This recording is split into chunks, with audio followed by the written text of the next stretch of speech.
Hello, I'm Anna Richardson and this is It Can't Just Be Me. Now look, what you need to know about me is that I'm really, really nosy. I'm nosy on the telly and now I'm going to be really nosy on a podcast because on this show, I ask you to send in your deepest, darkest dilemmas and I rope in some very special guests to help me unpick them. We're going to be talking sex, we're talking friendship, family, parenthood, everything. But whatever the topic, you're going to be able to relate to it. And today's dilemma is no exception. It's all about a breakup, serial monogamy, guilty as charged, and the question of whether you can ever truly be friends with your ex. This is It Can't Just Be Me. Hi, Anna. Hey, Anna. Hey, Anna. Hi, Anna. Hey, Anna. Hi, Anna. Hi, Anna. Hi, Anna. It can't just be me who's really struggling with staying faithful. I definitely got menopause brain. I really want children, and he doesn't. I had feelings of jealousy. Just all around the middle, I feel like a Teletubby. And then I hated myself for feeling that way. If you've got any advice. I would really appreciate any advice. It can't just be me. It can't just be me, right? Now, to help me unpick today's dilemma, I've invited someone very special to join me in the studio. She's not just a celebrity, and she's not just an expert. She's both. The iconic Mel Schilling is a love and relationship coach on the TV show Married at First Sight, where she helps new couples find their feet. She's also the author of The C Word, which is a new book, a manual for building confidence. But while Mel is an expert, she's also had her own fair share of dilemmas in love and dating. So she really knows her stuff. Without further ado, let's meet Mel. Mel Schilling, you Aussie Wonder Woman, you. Welcome to the very first episode of It Can't Just Be Me. Now listen, I am excited about plundering your depths of knowledge. Are you excited? Plundering my depths. I know. Anna, I know, I'm right? really excited. Well, listen, before we get to this week's listener dilemmas, this podcast is called It Can't Just Be Me. Mm-hmm. So naturally, we've asked you to bring your own It Can't Just Be Me dilemma. Come on, what have you got? Okay, it can't just be me. I am beside myself over people who have no spatial awareness. You're going down the escalator, they get off the escalator and they stop. Right in front of you. Right in front of you, and everyone piles up and bumps into them. Or the people who stop in a doorway. Yes. Does this extend also to personal relationships? Because the minute you said that, my boyfriend immediately sprang to mind because he really winds me up. He'll stop. We're walking together and he will walk in front of me and stop. Or we're in the kitchen and he just crosses in front of me. And so I bump into him. Kitchen behaviour is a big one. I noticed that particularly with my man as well. Maybe it's a man thing. Do you think so? I think they're just a little bit more self-absorbed and we're just built a little bit more, can I say empathetically, maybe. From a spatial perspective. We're more, I think we're hardwired to be constantly scanning our environment, looking around because we're all about caring for other people and, juggling the mental load and carrying on what's going on in our environment. I think we are just more tuned in, whereas blokes can go a bit internal and just go, I want food. Yeah. Or I'm looking at my phone, one track. You're right. So maybe what we're saying is women are just more considerate. Look, that's perhaps a good name for your podcast. We could change it to that. Listen, I could talk to you about this all day because it's one thing that really, really winds me up. We are actually here to do some work. So you're here today because one of our listeners has sent in a dilemma that really struck a chord with me. And I have got a very good feeling that you are going to totally sympathise and no doubt been there as well. So if you're listening and you want to send in your own dilemma, you can go to itcan'tjustbeme.co.uk and leave us a voice note. But this listener actually didn't want us to use her real voice. So I'm going to read out her message instead.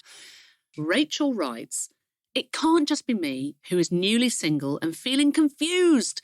Until recently, I was in a 5-year relationship. We had some amazing times together and bought our dream home a couple of years ago. Everything was great. I loved spending all my time with him and really thought he was my forever person. But around a year ago, I started getting little thoughts of doubt. I shared some of my concerns with him and expressed my need for affection and a bit more of the guy that I'd first met. He'd changed quite a lot over the course of our relationship. But the doubts came to a head after a holiday when I realised that this relationship wasn't making me happy, and if I continued, I'd be settling. Continuing the relationship would have been easy to do because he was an amazing person and we had a great life. But the horrible truth was that I didn't love him anymore. So I broke up with him. It's been hard, but I know I made the right decision. I still think he's an amazing person and I'd love to broach a friendship at some point. Do you think that's possible? And how would I go about it? Okay. So, just to recap, Rachel has made the big decision after 5 years, I mean, you know, that's a long time, to leave what sounds like a very, very comfortable relationship. And now she's wondering if she can actually stay friends with her ex-partner. So let's just start with that really big leap of faith, which is leaving. So whatever the circumstances, and we've all been there, but whatever the situation, ending a relationship takes real courage, doesn't it? It does. And isn't it interesting that she came to this realization on a holiday? I think a lot of people experience this. It can give you that kind of helicopter view of your relationship. Is this a scenario where the two of them are in this relationship, it's been 5 years, and perhaps she's growing and he's stopped, or maybe they're growing in different directions? Because we all know that happens in relationships, and I've certainly experienced that myself. And it doesn't mean that it's a bad relationship or that they're a bad person, but you've just moved in different directions and that relationship no longer serves you. That might be the case. Tell me, have you ever had to make that decision to leave a perfectly comfortable, perfectly good relationship? You know, I have. And it was my first significant relationship with the beautiful Marty, the most gorgeous, gorgeous thing. And we were together between, I think I was 19 and 21, 22. Yeah. So really formative years. And we were just best mates and but great lovers as well. We had this really great relationship. But then I was in uni and he was kind of dropping out, and I kept going on and studying and want to improve and create a bigger life. And he was really content to stay where he was. Oh, okay. And I think if I'm really honest, I'd say that I did get bored. Yeah. I wasn't getting that intellectual stimulation. And of course, I wouldn't have been able to articulate that then. What did I do? I kissed his cousin, and then I think I pashed one of his mates in a nightclub. Then moved on to his dad. I get it.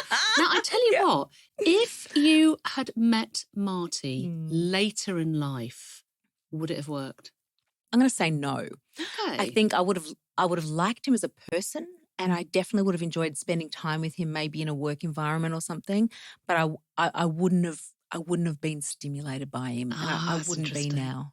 I mean, immediately what springs to mind actually is, I think it's straight away of my long-term ex-boyfriend, Charles, who I'm really good friends with now. We were together for 18 years. And actually, I think that in the end, we were starting to live just parallel lives, but we were too independent of each other. I guess we were starting to drift. I think I did voice that I was feeling a little bit unhappy, as was he probably, if the truth were told. But I think that had we been honest enough and had couples counselling, I think we could have addressed a lot of the issues, but instead we separated.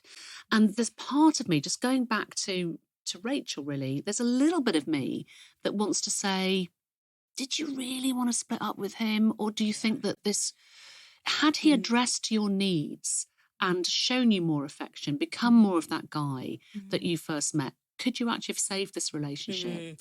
Because it's interesting that she ends her letter saying that I really still want this person in my life, and can we still be friends? Exactly, because at no point has she said, I stopped fancying him. No. Which is a totally different thing. Is that not just part of a long-term relationship that you can fall into being really, really, really good mates? And sometimes we mistake that for not loving somebody anymore? Because I think that rush of falling in love, we try and chase that for too long when actually naturally our relationships change. They do. They absolutely do. We have that initial stage, which we call limerence. That's where it's all the oxytocin and the sexiness, and you just want to rip each other's clothes off all day, every day. And we know that doesn't last. God, long may it last. No, it doesn't. No, you're right, it doesn't. Which is why the swiping of dating apps is so addictive. Not only do you get that dopamine hit when you do it, you can essentially stay in a suspended sense of limerence. Oh, really? Oh, that's interesting. Right? So people who are serial swipers, they don't actually move from that initial stage into any kind of connection with a person. It's just the flight of fancy, the excitement. So we don't get beyond limerence. Yeah. Oh, that's absolutely fascinating. But listen, the big question here is it possible to be friends with your ex, and how should you go about it? Now, I'm really interested in this because I've been really lucky in that I've managed to stay friends with the two really big loves of my life. And in particular with my ex, Charles, I spent 18 years with. He's like family to me, and we did Gogglebox last year together. Beautiful. And he makes me cry with laughter. But I see him now like a brother rather than, the lover that I once had. Yeah. So I guess the question is it possible to be friends with your ex? And can you be friends with all of your exes? I'm going to say yes, it is possible. Yeah. No, not with all. Okay. I believe making a conscious transition from a couple to a friendship requires some real endings before the beginnings can start. There needs to be a real boundary between this point in time was our relationship connection where we shared certain vulnerabilities and openness and were, very emotionally raw with each other. And now we're going to have maybe some time out and then reconnect as mates with different boundaries, different rules and roles. And listening to Rachel's story, it sounds like she's not there yet. It sounds like she's wanting to kind of take some of what was in this relationship and turn it into a friendship. And I think that's got danger written all over it. Yeah, I totally understand that compulsion to want to get it over and done with and just go, okay, I know it hasn't worked, but I still really love you. Let's be friends. But actually, that's really difficult to do. There has to be that awful loss in between. So you think that maybe Rachel's trying to rush into it a little bit too much? Look, I hope that Rachel listens to the conversation you and I are having, and I hope she hears that first bit about, couples moving at different paces and growing at different stages and maybe, if there is a conversation and a renegotiation of the way the relationship works, that can actually be an ongoing great relationship.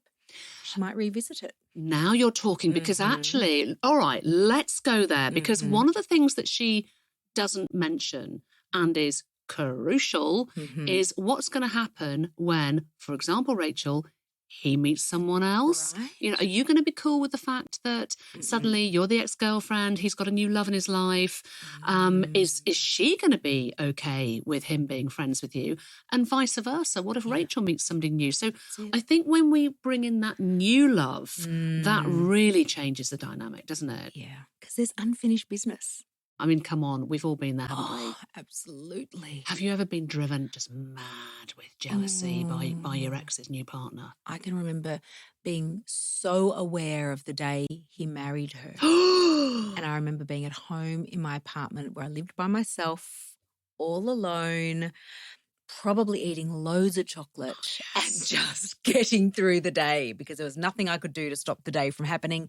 It was happening. Are we talking about Marty here? No, this wasn't Marty. This was a later one. No way. What happened? Yes. So this was the girl who was 10 years younger than me that he replaced me with. Really? I hate them both. And so who binned who? Did you finish with him or he finished with you? He finished with me. Oh, Mel. By doing it with someone else. With the girl he then went on to marry? No, she was a later model. Yes. Oh, really?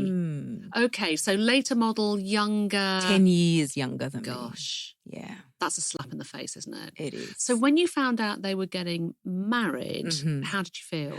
Oh, it was just that, because we did a lot of break up, back together, a lot of back and forth.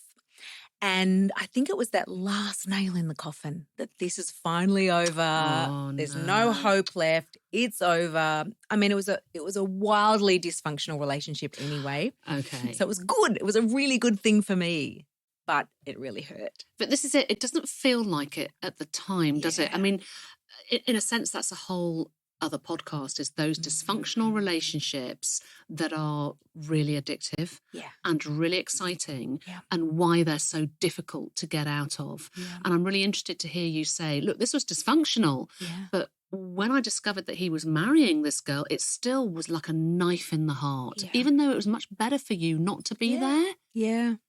And this is that tussle between the head and heart, or, the rational and the emotional. On a rational level, I knew this is good. This is good for me. This is a clear boundary. I'll move on now, and this is going to be great.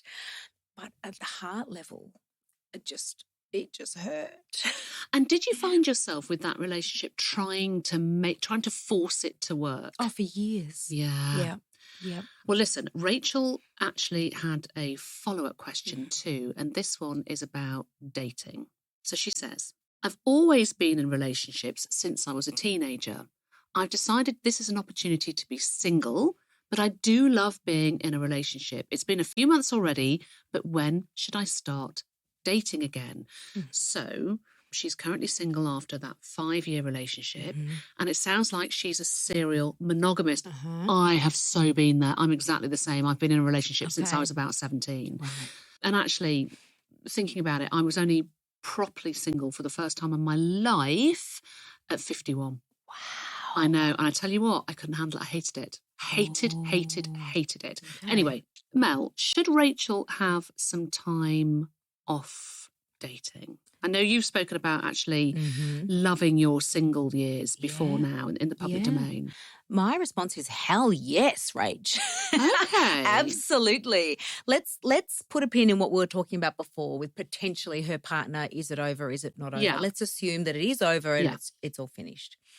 I love the idea of Rachel now saying, I'm going to dedicate some time to me. I'm with you on that, absolutely. Because you would know, Anna, as a serial monogamist yourself, that sometimes there's not even a gap between partners. Even if there's no infidelity, there can be, from an emotional perspective, you're moving on to a relationship with someone else and you don't actually get that time out for yourself and time to stop, reflect. What did I do well in this relationship? What can I learn from? What can I do differently? That's a really good point. So having that time and just, I think it'd be so good for Rachel, particularly if there's a little bit of confusion over the last relationship. And wanting to be friends as well. Yeah. Okay. So tell me a little bit more about you then, because you were single for much of your 30s. Is this sort of post the guy that then married the much younger girl? So you then went, right, okay, hell yes, I am going to be single and enjoy myself. Absolutely. What did you get up to? Well, it was pretty much 10 years of living this incredible, and I've probably got rose-coloured glasses now because I'm married with a kid, but it feels like it was this single life. And it was, I had this gorgeous apartment on Chapel Street in Melbourne, which is the fashion capital of Melbourne. Oh, wow. And I had the colour of your jumper, a hot pink feature wall that I painted, and I had my little sports car that I drove around town. And I was just, anything I wanted, I had, just the most self-indulgent life. All my friendship needs were met.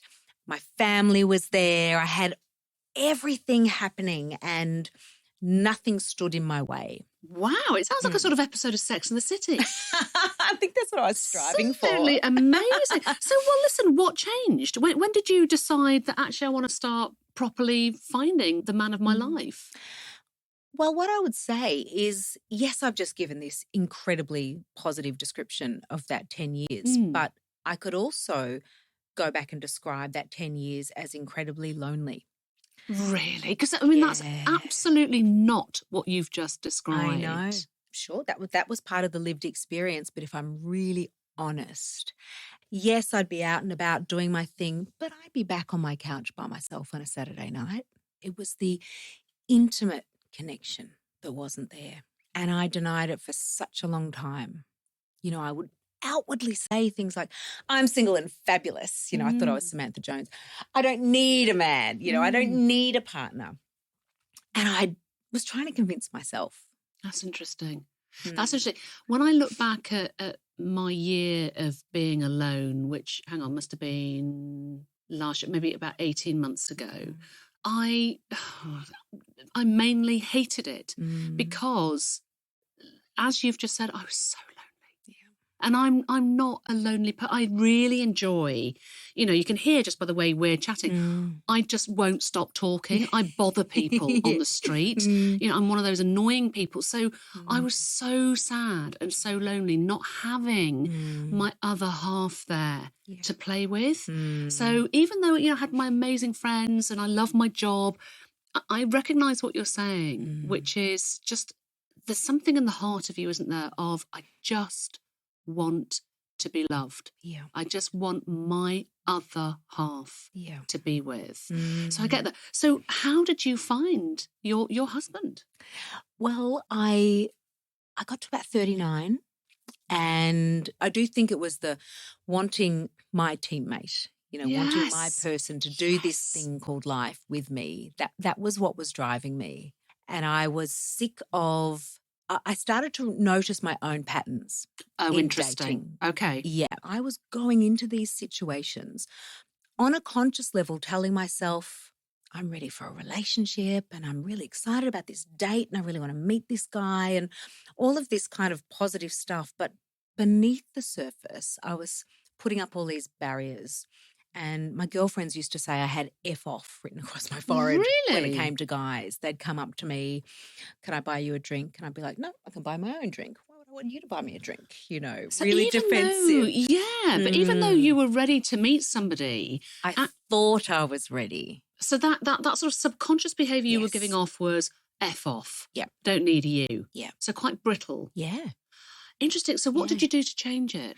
Well, some very conscious things, actually. So I was at this point retraining as a coach, a personal coach, and then ended up becoming a dating coach. So I was doing a lot of work around sort of shifting mindset and learning a lot about that sort of space. Yeah. And I started to become very aware of the masculine versus feminine energy in all of us and was very aware that what I was putting out toward men, and particularly on dates, was a really masculine energy. So I'm 5 foot. How could I possibly intimidate anyone? But apparently I was getting the feedback that I was intimidating to men. This is fascinating. It's hard to imagine little old me being intimidating, but I think I was quite abrasive. Even looking back at the way I would dress on a date, it would be quite tailored and almost corporate. Interesting. In the way. And so I made some really conscious decisions. I started wearing softer colours, maybe a frill, maybe even a floral. I even changed my perfume. It was soft and flowery and feminine and it just untapped something in me. Mel, I am so interested in what you're saying because in a very strategic and almost calculated way and a very self-knowledgeable way, you're saying I recognised that all the energy that I was giving off was too aggressive, was too, in inverted commas, masculine. Yeah. And what was the effect? I noticed I started to attract a different type of guy.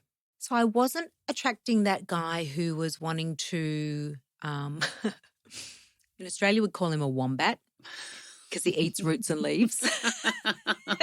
That guy. Yeah. I think we call them fuckboys here. Yeah. So I was initially attracting those and I stopped attracting those. That wasn't all I did. I also started changing the way I was representing my dating brand on my online platforms. Okay, what do you mean?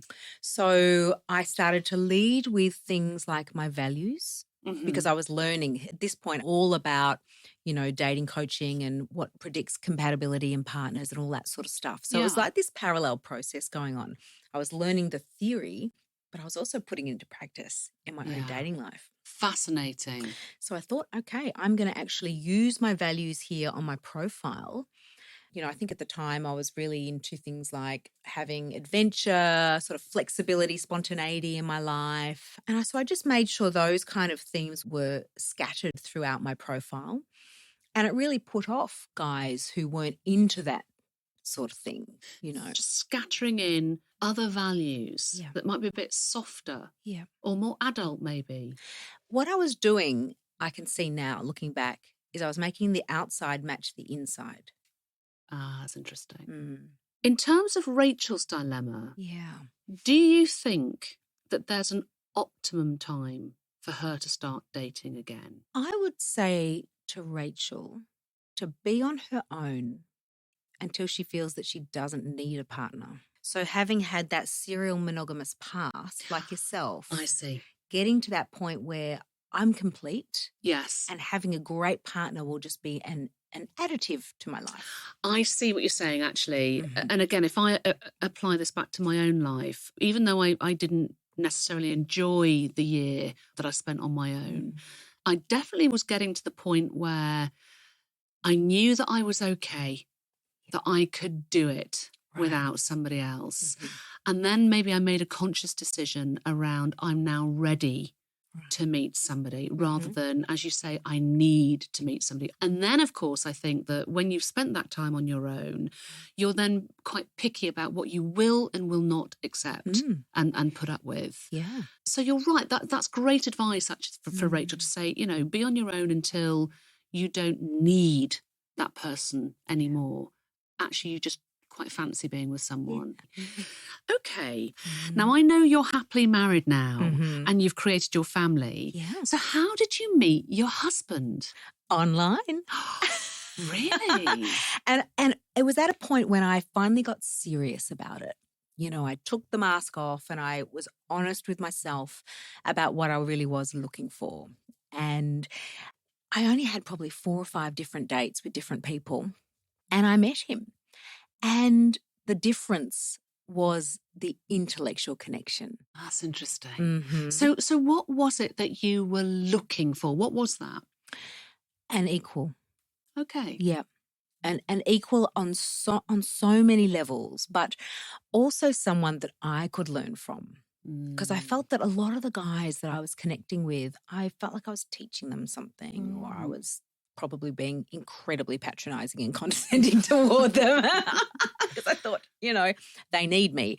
But I wanted to be with someone that I could see as an equal and learn something from every single day. And we connected and he lived in a different state from me, so we couldn't physically see each other yet. There was no video, you know, FaceTime or anything in those days, 12 years ago. Really? And so we were just texting all day, every day. For 6 weeks. Wow. And I couldn't have a phone call with him because I couldn't understand his accent. No. Hang on, where's he from? He's from Northern Ireland. Oh, wow. I tried talking to him, could not understand what this man was saying. You needed Google Translate. I pretty much did. So I thought, no, we'll go back to text. So he was in Australia, right? He was in Australia. So Northern Irish, living in Australia. Yeah. So you realise, okay, this guy's from Northern Ireland, but I can't understand a word he's saying. No. Oh, that's hilarious. So what happened then when you finally met? We finally met and had this whole weekend of dates and dinners and lunches and the whole thing and just talked each other's faces off all weekend. And it was so easy. Once I got over the initial hideous embarrassment because I just let go and just did everything that I would tell my clients not to do, told my whole life story in a really high-pitched voice, speaking really fast. Oh, I was dying of embarrassment. But what he did, he leant across the table, put his hand on top of mine, and he just said, it's okay. You don't have to prove anything here. Oh, my God, I love him. I just went, felt my shoulders drop. I love that. I didn't do the dating app thing, I think partly because, you know, if you're on telly, that it's a bit weird, sort of going, oh, hi, I'm that girl that looks at cocks for a living. When I went on my first date with the guy that I'm seeing at the moment, I literally thought it was a job interview. I got my wires crossed with him because he runs a charity and I really wanted to do some volunteering. Oh. So he said to me, why don't you come and have a cup of tea and we can talk more? And I took that to be, I'm going for a job interview. So I turned up in a suit with sort of like a notebook and was sort of eagerly taking notes. And he did a similar thing of sort of reaching across the table and taking my hand and going, let's talk about some other stuff. Let's talk about you for a bit. At which point I thought, oh my God, I want a date. Mindset shift. I know, complete mindset shift. Oh. But I love that about your other half, that you were just able to then just take a breath and go, yeah, okay, it's okay. Yeah. Oh, God. It's a good one. Now, look, I want to leave Rachel with some proper advice for her next steps. Okay. So what can she do today, Mel, to help her situation, do you think? Okay. I think the first thing Rachel needs to do is spend some time thinking about the way she thinks. She might like to write a letter to her ex, not to send to him, but just for herself as a process of letting go. Okay. Maybe burn it. Or, put it in a river. But so what about if she did send it to her ex, especially if it was loving? I mean, I did that with my ex, with Charles. It took me a few years, but I wrote him a letter just to say, look, perhaps I didn't behave amazingly actually towards the end of our relationship, and I am really, really sorry. So do you think sometimes it can be worth sending that letter, because it's a lovely thing to receive? Absolutely. And I think there are two different purposes for writing those letters. Yeah. I think when you wrote it, you wanted to seek forgiveness perhaps for some of that behaviour. So it was about the dynamic between the two of you. Yeah. But here for Rachel, this is just about her. Yeah. Okay. Yeah. So this is her process of letting go. Yeah. And maybe part of that is putting in that letter, look, I think I could have done this differently, or I'm sorry, really. I guess starting to unpick her strengths and her potential limitations in relationships so that she can then start to take that into the next relationship. So I love that. Rachel, if you're listening, please do get in touch with us in a few weeks and just tell us how it's going, because we are a community on this show.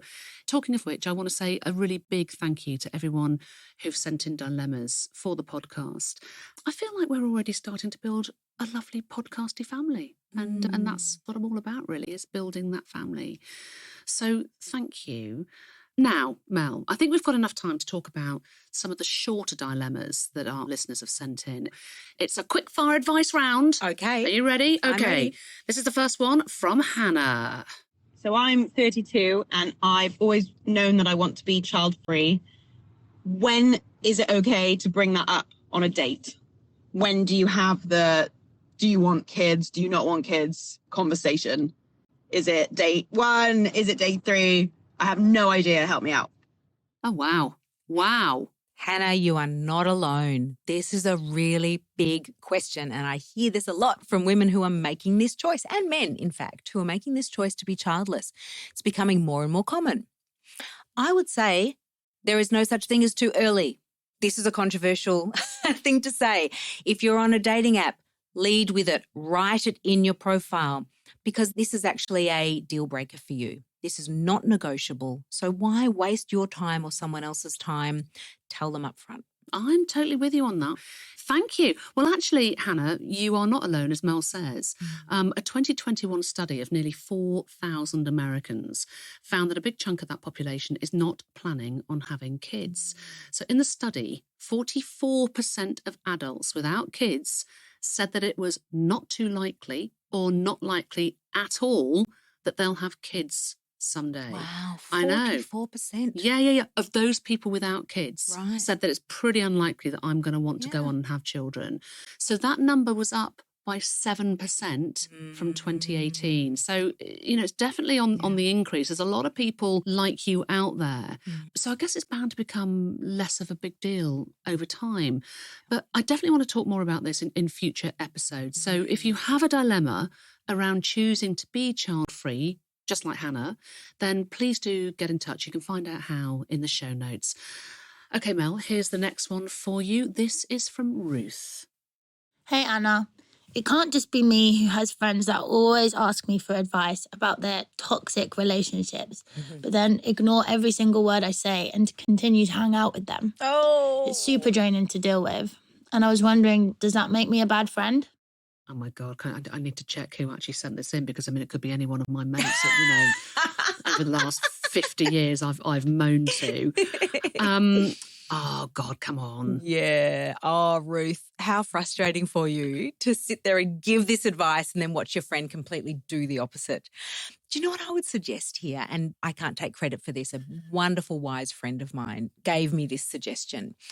To actually say to the friend, Do you want me to be a friend here or do you want advice? Ooh, I love that. And give them the option. And if they say, I want your advice, then give the advice. And then you have recourse that if they don't follow it, to say, hey, you told me you wanted my advice and you've not followed it. To be honest, Ruth, I think that, it's your job, basically, that you have to listen to your mates, don't you? And I would expect the same from my friends, that no matter what they're going through, no matter how relentless, no matter how many times they're making the same mistake with the same person, you're right, you've just got to be a supportive, empathetic friend. And also think there but for the grace of God. Absolutely. So listen, Mel, you are phenomenal. I could talk to you all evening, really. There's a wealth of experience that you could just give to everybody here about how to navigate pain and heartbreak, but ultimately a rosy future. So thank you so much for being my first guest on It Can't Just Be Me and for sharing your experiences so openly as well. I really do appreciate that. What a pleasure. I feel very privileged being your first guest. I've popped your cherry. Not for the first time. So we'll be back next week with another episode. But in the meantime, dear listeners, if you want to be part of the podcast, then please go to itcan'tjustbeme.co.uk and leave me a voice note with your dilemma, or you can email itcan'tjustbeme@podimo.com. Whether it's about love, sex, aging, family, motherhood, kinks, it doesn't matter. Honestly, nothing's off limits. And remember, whatever you're dealing with, it really isn't just you.